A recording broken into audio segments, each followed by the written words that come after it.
Now, this Laiki Bank is that ailing bank at the heart of that deal that Cyprus sealed with its international creditors to get the 10 billion euro bailout it needs. Now, what will happen to this bank essentially is it will be split into pieces, and people with deposits of more than 100,000 euros that are uninsured will have to take a huge haircut, a loss to whatever money they have here. Now, many Cypriots for the past week have been on an emotional roller coaster, wondering what is going to happen to their money, to their savings, and they look to this example.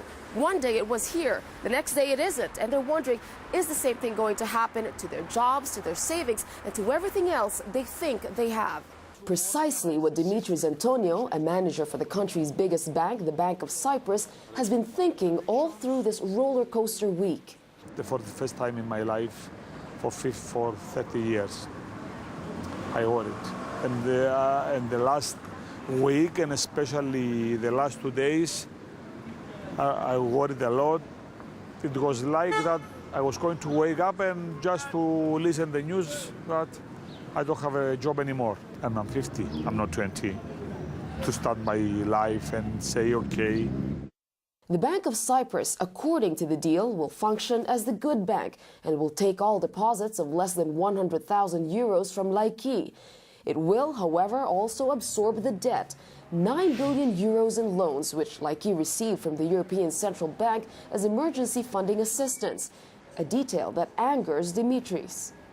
What is this? It's like that they want to push also Bank of Cyprus after a few months to collapse. And I wonder, what is this? It's not fair. And while this employee worries about the health of his bank, other Cypriots worry about when their banks will reopen, if at all. We have no cash. We are just queues behind the ATM machines waiting to get some cash. For how long?